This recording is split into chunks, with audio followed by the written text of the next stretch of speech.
जनूबी कश्मीर के जिला शोपियां के हेफखोरी इलाके में आज सुबह मेवा बागात में एक लड़की की गोलियों से छलनी की हुई लाश बरामद हुई। लड़की की शनाख्त डांगरपुरा पुलवामा की रहने वाली इशरत मुनीर के साथ हुई है। गुज़िश्ता रात को ही इशरत का एक वीडियो भी सोशल मीडिया पर वायरल हुआ था। वीडियो में मिलिटेंट इशरत को गोली मारते हुए देखे जा सकते हैं। आज सुबह लड़की की गोलियों से छलनी लाश हेफखोरी इलाके के मेवा बागात में पाई गई। इसके बाद पुलिस ने लाश को अपनी तहवील में लेकर कानूनी लवाजमात पूरे किए। बाद में लाश को लवाहिकीन के हवाले किया गया। पुलिस ने इस सिलसिले में केस दर्ज करके तहकीकात शुरू कर दी है। बताया जाता है कि अलबदर तंजीम का मिलिटेंट जीनतुल इस्लाम इशरत का करीबी रिश्तेदार था। वाज़ेह रहे कि जीनतुल इस्लाम हाल ही में कुलगाम में फोर्सेस के साथ एनकाउंटर में हलाक हुआ था।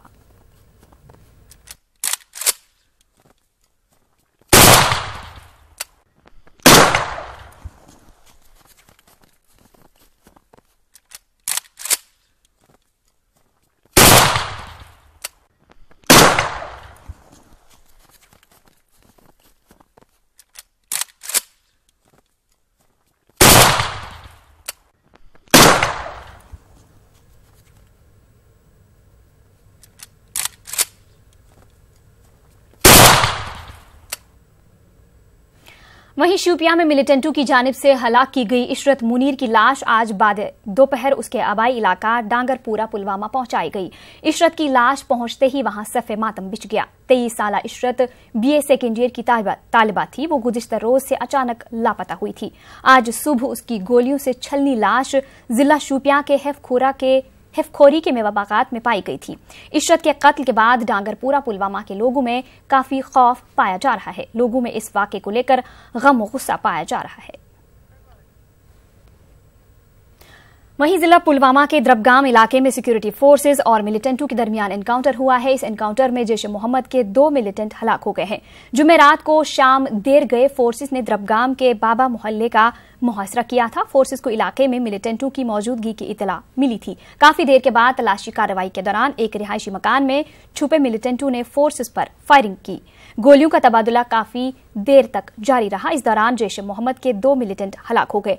हलाक हुए मिलिटेंटों की शनाख्त द्रबगाम पुलवामा के रहने वाले शाहिद अहमद बाबा और आरिहल पुलवामा के इनायत अहमद के तौर पर हुई है। शाहिद गुज़िश्ता 1 साल से सरगर्म था। इनायत ने हाल ही में मिलिटेंसी में शमूलियत इख्तियार की थी। इस झड़प में 2 रिहायशी मकान भी तबाह हो गए हैं। द्रबगाम एनकाउंटर के बाद कस्बा पुलवामा में आज मुकम्मल हड़ताल रही। किसी भी नाखुशगवार वाक़े को रोकने के लिए कस्बे में सिक्योरिटी के सख्त इंतजाम किए गए थे। पुलवामा में आज मोबाइल इंटरनेट खिदमात मुअत्तल रही। मरकजी वजीर पीयूष गोयल ने आज साल 2019 के लिए उबूरी बजट पेश किया। चुनावी साल में नरेंद्र मोदी हुकूमत ने किसानों, मजदूरों और मुतवस्सित तबके को लुभाने की कोशिश की है। मिडिल क्लास के टैक्स दहंदगान, किसानों और मजदूरों को उबूरी बजट में बड़ी राहत दे दी गई है। इनकम टैक्स की हद में बड़ा बदलाव किया गया है। 5 लाख रुपए तक की सालाना आमदनी वालों को टैक्स के दायरे से अलग कर दिया गया है। मजदूरों के लिए नई पेंशन स्कीम का ऐलान किया गया है। इससे 10 करोड़ मजदूरों को फायदा होगा। इतना ही नहीं, EPF वाले मजदूरों के लिए 6 लाख के बीमा की भी तजवीज है। किसानों के लिए भी उबूरी बजट में बड़ा ऐलान किया गया है। 22 फसलों की MSP में इजाफा किया गया है। किसान सम्मान निधि का भी ऐलान किया गया है। इसके अलावा 2 हेक्टेयर जरी जमीन वाले किसानों को माहाना 500 रुपए की माली मदद देने का ऐलान भी किया गया है। दिफाई बजट में भी भारी इजाफा किया गया है। पहली बार दिफाई बजट 3 लाख करोड़ के पार पहुंच गया है। दिफाई बजट में जरूरत पड़ने पर मजीद इजाफे की बात भी कही गई है। इसी दौरान chamber of commerce and industry Jammu के सदर राकेश गुप्ता ने मरकजी बजट को मुतवाजिन और अच्छा बजट करार देते हुए कहा कि इसमें मुतवस्सित तबके और किसानों का ख्याल रखा गया है। ताहम उन्होंने कहा कि इस बजट का ताल्लुक आने वाले चुनाव से है। राकेश गुप्ता ने 1 नेशन 1 टैक्स को रियासत में लागू न करने पर इजहार अफसोस किया। जो केंद्र की सरकार ने बजट पेश किया है, ओवरऑल एक बैलेंस्ड और वेलकम बजट है। बट मुझे लगता है कहीं ना कहीं ये इलेक्शन लिंक्ड बजट लगता है। सराहनीय बात इसमें यह है कि डिफेंस के लिए 3 लाख करोड़ की एलोकेशन की गई और फार्मर्स के लिए कुछ अनाउंसमेंट्स की गई हैं। मुझे लगता है फार्मर्स को इमदाद के बदले अगर उनको डायरेक्ट सेलिंग के लिए ज़मीनें खरीदने के लिए, मार्केट्स बनाने के लिए पैसे एलोकेट किए जाते तो एक परमानेंट सोल्यूशन था हमारे किसान भाइयों के लिए। बट एक अच्छा स्टेप है कि डायरेक्ट उनके अकाउंट्स में पैसा जाएगा। हमें उम्मीद थी कि मेडिकल पे, जैसे हमारी मेडिकल इंश्योरेंसेस है, कम से कम उस पर GST हटेगा। ऐसा कुछ नहीं हुआ। छोटे और मीडियम वर्ग के लोगों को राहत मिली इनकम टैक्स की, जो 2.5 से 5 लाख की लिमिट कर दी गई। एक अच्छा स्टेप है, काफ़ी बड़ा रिलीफ है। मगर बड़े बिजनेसमैन को किसी भी किस्म की राहत नहीं मिली है। मगर हमें खेद है कि जब भी कुछ अच्छी अनाउंसमेंट्स या यूनियन अनाउंस करती है, जैसे वन टैक्स वन नेशन भी लास्ट ईयर हुआ, आज तक रियासती जम्मू कश्मीर में उसको इम्प्लीमेंट नहीं किया गया। आम आदमी एक आज भी 900 करोड़ रुपया एक डबल टैक्सेशन के नाम पे दे रहा है, जो हम मुद्दा PMO के नोटिस में भी ला चुके हैं। हमें उम्मीद है इस पे गंभीरता से PMO इस पे नज़र बनाए हुए है और इस पे कुछ ना कुछ परसों आने वाली विजिट में कुछ ना कुछ डिसीजन होगा। वहीं मरकजी सरकार की तरफ से पेश किए गए साल 2019 के उबूरी बजट पर जम्मू के लोगों ने मिला जुला रद्द अमल जाहिर किया है। कई लोगों ने इस बजट को अवाम दोस्त बजट करार दिया। उनका कहना है कि बजट में समाज के सभी तबकों के लोगों, खासकर खवातीन के मफादात का खास ख्याल रखा गया है। बजट है सारी सेक्शंस के लिए अच्छा है, महिलाओं के लिए काफ़ी अच्छा बजट है, किसानों के लिए काफ़ी अच्छा है, पेंशनर्स जो हैं हमारे उनके लिए काफ़ी अच्छा है। ओवरऑल पिछले साल से तो ये बहुत ही अच्छा बजट है और आई थिंक ये मोदी गवर्नमेंट के लिए फ़ायदेमंद रहेगा 2019 इलेक्शंस में। 2019 का जो अभी जो बजट आया है, ये आम आदमी के लिए तो बहुत ही अच्छा बजट है और आदमी के हक पे, हर आदमी के हक पे ये बजट आया हुआ है। बहुत अच्छा बजट निकाला है इस बार। जैसे कि पेंशन के लिए, पेंशनों के लिए जो पेंशनर हैं उनके लिए अच्छा है। जैसे ये औरतें हैं तो उनके लिए जो छूट दी है उन्होंने वो अच्छा है। और सबसे अच्छा तो किसानों के लिए बहुत अच्छा है ये, और इंडस्ट्रीज़ के लिए और भी जो जितने हैं सबके लिए अच्छा है ये। वहीं श्रीनगर से भी मरकजी बजट के हवाले से मिला जुला रद्द अमल सामने आया है, जहां मुतवस्सित तबके से वाबस्ता अक्सर अफराद खाना ने टैक्स स्लैब को 2.5 लाख से 5 लाख तक बढ़ाने के फैसले का खैर मकदम किया है। वहीं दस्तकारी से जुड़े अफराद ने बजट में GST को कम करने के ताल्लुक से कोई जिक्र न करने पर मायूसी का इजहार किया है। वहीं कई लोगों ने गैर मुनज़्ज़म सेक्टर के मुलाजमीन के लिए लागू की गई पेंशन स्कीम का भी खैर मकदम किया। ये बहुत अच्छा कदम है जो 2.5 लाख से उन्होंने 5 लाख का जो स्लैब बढ़ा दिया है। मिडिल क्लास के लिए बहुत अच्छी बात है, इससे और अच्छी बात हो ही नहीं सकती है। हैंडीक्राफ्ट जो है कश्मीर के, मतलब जो मैक्सिमम जो लोग यहाँ पे वो हैंडीक्राफ्ट पे ही ज़्यादा डिपेंड करते हैं, क्योंकि वो यहाँ पे आप यहाँ की अपनी फर्म है, मतलब मैन मेड फर्म है यहाँ पे। अगर उनको यहाँ से उनका कोई बेनिफिट नहीं, बहुत मायूसकुन बात है, क्योंकि उनको अगर वो अपने हाथ से कुछ करते तो अपने हाथ से कमाई हुई चीज़ पे उनको अगर टैक्स लगाना देना पड़ता है। It is very unfortunate. Actually मतलब जो प्रॉब्लम्स इनके उनको घर में प्रॉब्लम और फेस कर रहे थे, वो उनसे उनको थोड़ी राहत मिलेगी। और क्या कहते हैं, जैसे कि हर प्रॉब्लम्स आती हैं, फाइनेंशियल प्रॉब्लम्स आती है, बच्चों के रिलेटेड आती है, उन पे उनको मतलब काफ़ी फ़ायदा मिल जाएगा। और एक देखा जाए कि अच्छी बात भी है कि इससे बहुत फ़ायदा हो जाएगा। मरकजी बजट के हवाले से रियासती BJP के सदर रविंदर रैना ने कहा कि यह बजट इत्मीनान बख्श है। रैना ने कहा कि इस बजट से मुतवस्सित तबका, कारोबारियों और गरीबी की सतह से नीचे गुजर बसर करने वाले अफराद को राहत मिली है। जो बजट मोदी सरकार का 2019 का एक ऐतिहासिक बजट है। आज जो बजट पेश किया गया, यह देश की रक्षा नीति को मजबूत करने वाला बजट है। लगभग 3 लाख करोड़ से ऊपर रक्षा के लिए इसके अंदर प्रोविजंस रखे गए हैं। किसानों के लिए यह बजट है। यह बजट देश के सैनिकों के लिए है। यह बजट देश के मध्यम वर्गीय परिवार, मिडिल क्लास फैमिलीज लोगों के लिए है। यह बजट बिलो पॉवर्टी लाइन लोगों के लिए है। यह बजट हर व्यक्ति के लिए है। बीजेपी के रियासती सदर रविंदर रैना ने वज़ीर-ए-आज़म मोदी के 3 फरवरी के जम्मू कश्मीर दौरे के सिलसिले में एक प्रेस कॉन्फ्रेंस का एहतमाम किया। रविंदर रैना ने कहा कि वज़ीर-ए-आज़म के दौरे के हवाले से तमाम तैयारियां मुकम्मल की जा चुकी हैं। उन्होंने कहा कि वज़ीर-ए-आज़म मोदी 44 करोड़ की लागत के मुख्तलिफ तरक्याती कामों का इफ्तिताह करेंगे। फरवरी आने वाले रविवार को हमारे देश के माननीय प्रधानमंत्री श्री नरेंद्र मोदी जी जम्मू कश्मीर के प्रवास पर आने वाले हैं और माननीय प्रधानमंत्री नरेंद्र मोदी साहब जम्मू कश्मीर और लेह तीनों क्षेत्रों का दौरा करेंगे। और प्रधानमंत्री जी के जम्मू आगमन पर भारतीय जनता पार्टी ने एक महारैली का आयोजन किया है। और जिसमें 2 लाख से ऊपर उस रैली में जम्मू की जनता भाग लेगी और प्रधानमंत्री नरेंद्र मोदी साहब के इस टूर में लगभग 44,000 करोड़ के नए कार्यों की या तो आधारशिला रखी जाएगी या उनका कुछ कामों का उद्घाटन होगा। मीरवाइज कश्मीर मौलवी मोहम्मद उमर फारूक ने वादी कश्मीर में मंशियात की बिद्दत के फैले जाने पर तशवीश का इजहार किया है। नमाज जुमा के बाद इज्तिमा से खिताब के दौरान मीरवाइज ने नौजवानों और मोहल्ला कमेटियों पर जोर दिया कि वो इस बिद्दत को खत्म करने के लिए उठ खड़े हो जाएं। मौलवी उमर फारूक ने वालिदैन से अपने बच्चों पर खुसूसी तवज्जो देने की तलकीन की। मीरवाइज ने कहा कि उन्होंने इस सिलसिले में कई नौजवानों से बात की है और उन्हें इस बिद्दत के खात्मे के लिए रजाकाराना तौर पर काम करने को कहा है।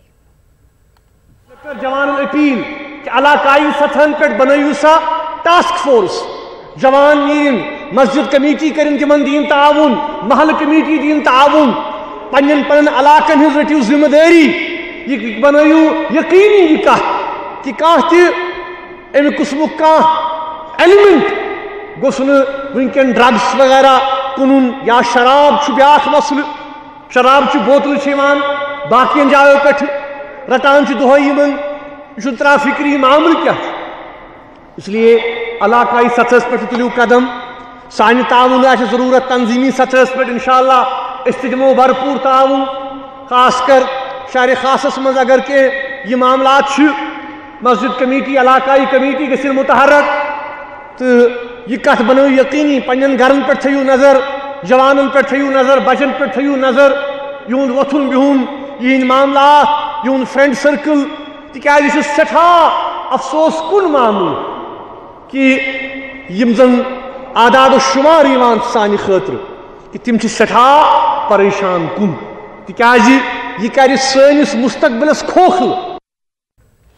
श्रीनगर के मजाफात में वाक़िया शेख कॉलोनी पांद्रेठन इलाके में आज सुबह अचानक आग नुमुदार हुई। आग ने देखते ही देखते 8 रिहायशी मकानों को अपनी लपेट में ले लिया।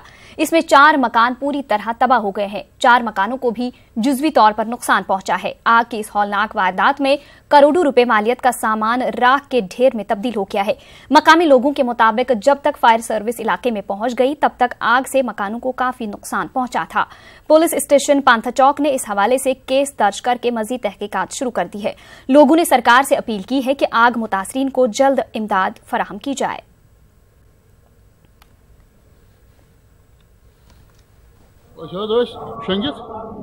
जनाब बिजली अकिस मकान लोग नार आप लोग बेस तम पे लोग बेस पता है फायर ब्रिगेड से मगर लूक चाहे सारी जनाब बिजली इसका नुकसान गोमुत इसका फायर ब्रिगेड योर वोत अगर वो कूत नुकसान गोमुत तो करोड़न मज।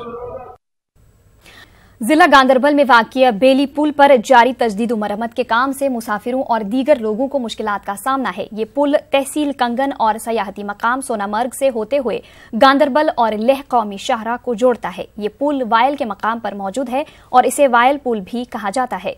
90 की दहाई में ये पुल तामीर किया गया था। मकामी अफराद यहाँ पर बाज़ाब्ता एक मजबूत ब्रिज की तामीर का मुतालबा कर रहे हैं, लेकिन नाले सिंध पर मौजूद बेली पुल से ही काम लिया जा रहा है। इस पुल पर से रोजाना बड़ी तादाद में गाड़ियां भी गुजरती हैं। अब इस पुल में दरारें पैदा हो गई हैं और ये गैर महफूज हो गया है। इस वजह से जिला इंतजामिया ने हंगामी तौर पर इस पुल की तजदीद मरम्मत का काम शुरू कर दिया है। आर्जी तौर पर पुल के बंद होने से पैदल चलने वालों को सबसे ज्यादा दुश्वारियां पेश आ रही हैं।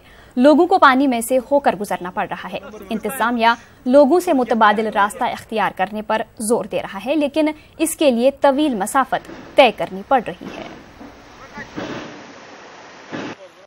बहुत प्रॉब्लम हो रही है, लोग पानी से चल रहे हैं, कोई बीमार है, कोई बूढ़ा है, कोई बच्चे हैं छोटे छोटे।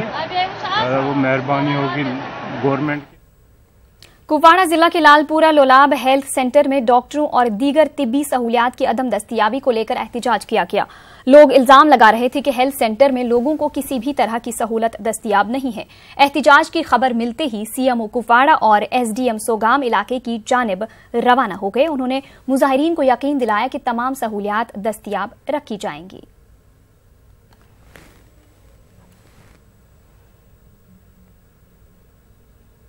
नूलरी मागाम के रहने वाले रजा अली माउंटेनियरिंग के मैदान में अपना नाम कमा रहे हैं। उन्होंने कई अवार्ड हासिल किए हैं। रजा अब माउंट एवरेस्ट को सर करने का इरादा रखते हैं। ताहम रजा को आगे बढ़ने के लिए हौसला अफजाई के साथ साथ माली मुआवनत की भी जरूरत है।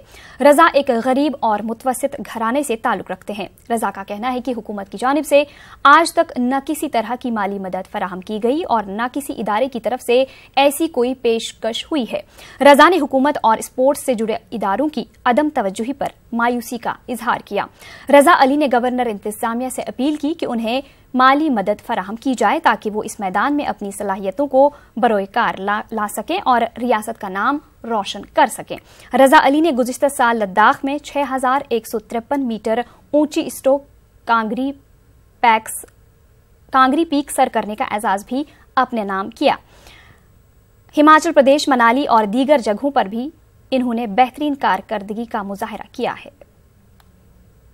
जो भी करता आ रहा हूँ ऑलमोस्ट अपनी पॉकेट मनी से ही करता आ रहा हूँ। मैं पैसे जमा कर लेता हूँ 1-2 महीने के बाद, फिर मैं उसका एक ट्रिप कर लेता हूँ। तो उस पैसे पे मैं एवरेस्ट नहीं कर सकता, बहुत मुश्किल है उस पे करना। इससे पहले भी बहुत सारी कंपनीज़ को अप्रोच किया था, यहाँ की गवर्नमेंट कंपनीज़ को, प्राइवेट कंपनीज़ को, जो बड़ी प्राइवेट कंपनीज़ यहाँ पे, उनको अप्रोच किया था, लेकिन कोई भी रिस्पॉन्ड नहीं मिला। इवन मैं गवर्नमेंट डिपार्टमेंट्स में भी गया था, like JK bank, JK tourism, लेकिन कोई भी रिस्पॉन्ड नहीं मिला। बट अभी भी मुझे थोड़ी सी होप है on the government of J&K, like governor है या और कोई डिपार्टमेंट है जो मुझे स्पॉन्सर या फंड कर सकता है मेरे एक्सपीडिशन के लिए। ऑस्ट्रेलियाई जोड़े ने सयाहती मकाम गुलमर्ग में अपनी शादी रचा ली। गुलमर्ग में कायम ईसाइयों के तारीखी गिरजाघर में पादरी ने जोड़े के निकाह का बंदोबस्त किया। उन्होंने कश्मीर को दुनिया की खूबसूरत तरीन जगह करार दिया। यहाँ की कुदरती खूबसूरती की वजह से ही इन्होंने ऑस्ट्रेलिया के बजाय गुलमर्ग में ही शादी की तकरीब मुनाकिद करने को तरजीह दी। इस शादीशुदा जोड़े और इनके साथ मर्द खवातीन ने कश्मीर का रिवायती फेरन और कांगड़ी का इस्तेमाल किया। वाज़ेह रहे कि ये जोड़ा गुलमर्ग में स्कीइंग का लुत्फ भी ले रहा है।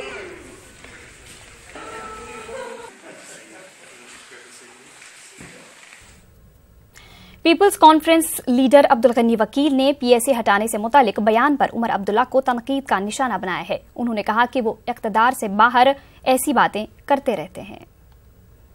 इंतखाबात नज़दीक आते हैं, ये तो नेशनल कॉन्फ्रेंस और PDP की रिवायत रही है, ट्रेडिशन रही है कि लोगों के जज्बात के साथ खिलवाड़ कर। मैं उमर अब्दुल्ला साहब से पूछना चाहता हूँ, लोग उससे पूछना चाहते हैं कि उमर अब्दुल्ला साहब, आप 6 साल चीफ मिनिस्टर थे 2008 से 14 तक, आपको उस दौरान क्यों नहीं ख्याल आया अफसा और पोटा को खत्म करने का, या आज ही क्यों ख्याल आया? बल्कि यह उनकी रिवायत रही है, जब वे पावर में होते हैं एक बात कहते हैं और पावर से बाहर दूसरी बात कहते हैं। लेकिन अब लोग बेदार हो गए और खासकर लोगों ने अब चुन लिया है थर्ड ऑप्शन पीपल्स कॉन्फ्रेंस, और पीपल्स कॉन्फ्रेंस ने यह अहद किया है, अगर पीपल्स कॉन्फ्रेंस को लोगों ने पावर में लाया तो हम ये दावा से कह सकते हैं हम अफसा को खत्म करेंगे, पोटा को खत्म करेंगे और करप्शन में जो भी इन्वॉल्व है उनके खिलाफ ताकि। जम्मू कश्मीर के बीजेपी लीडर अशफाक पोसवाल ने बजट सेशन में गुज्जर तबके के लिए कमीशन कायम किए जाने के ऐलान का खैर मकदम किया है। पोसवाल ने न्यूज 18 से बात करते हुए उम्मीद जताई कि कमीशन कायम होने के बाद हुकूमत गुज्जर तबके को बड़ा पैकेज देगी। अरसे से माननीय प्रधानमंत्री जी जो हिंदुस्तान के वजीर आजम हैं, उनके बार बार दरवाज़ा खटखटा रहे थे। जम्मू कश्मीर के गुजर्स को लेके पूरे देश भर के गुजर्स को जोड़ के हम ये दरवाज़ा खटखटा रहे थे कि पूरे देश में बहुत सारी जगहों पे गुज्जर जो है अभी वंचित है, अधिकारों से वंचित है, वो पिछड़ा हुआ है, उसको मुख्य धारा में लाने की ज़रूरत है। तो आपको ये पता ही है कि बहुत जगहों पे गुज्जर जो है खाना बदोश भी है। तो आज का जो बजट पीयूष गोयल साहब के तरफ से, भारत सरकार की तरफ से जो पेश किया गया है, हम ये समझते हैं कि माननीय प्रधानमंत्री जी ने हमारे उस मांग को, जो मांग हम काफ़ी अरसे से उभारते आ रहे हैं, पूरे देश के गुज्जर को जो जहाँ जहाँ वंचित है, खाना बदोशी में है, उसको मुख्य धारा में लाने के लिए एक बोर्ड का जो गठन करने की बात कही है, हम इसका स्वागत करते हैं। और जो दूसरी मांगें भी अभी प्रधानमंत्री जी के पास हमारी पेंडिंग हैं, जो हमने कल मेमोरेंडम दिया है माननीय प्रधानमंत्री श्री नरेंद्र मोदी जी को, हम उम्मीद करते हैं कि वो जो मांगे हैं वो भी पूरी की जाएंगी और जल्द से जल्द पूरे देश का जो 11 करोड़ गुज्जर है उसको साथ में लेने का जो है कार्य करेंगे प्रधानमंत्री। करगिल में आइस हॉकी एग्जीबिशन मैच का इनाकाद किया गया। डिस्ट्रिक्ट कॉन्टैक्ट सेंटर हेल्पलाइन के बारे में भी वाकफियत दिलाई गई। इसका इनाकाद डिप्टी कमिश्नर करगिल ने इलेक्शन के हवाले से लोगों में बेदारी पैदा करने की गर्ज से किया गया। आइस हॉकी मैच DMS 11 और टीम द्रास के दरमियान खेला गया। इस मौके पर SP डॉक्टर विनोद कुमार और दीगर जिली अफसरान मौजूद थे। इलेक्शन कमीशन ऑफ इंडिया का इनिशिएटिव है जिसके अंडर जो हमारा कोई भी किसी भी वोटर का ग्रीवेंस है वो यहाँ से सॉल्व किया जा सकता है। हमने यहाँ इनको सारी एमिनिटीज़ दी हैं, कंप्यूटर हो चाहे वो एक CCTV कैमरा हो, और जैसा आपने अभी इनका देखा लाइव डेमो देखा, इन्होंने पुर्गी भाषा में जो कॉल आया उसको रिप्लाई किया है। हम चाहते हैं कि लोगों की जो प्रॉब्लम्स हैं वो उनकी अगर वो लोकल भाषा में बात करना चाहते हैं वो लोकल भाषा में उनको इसका समाधान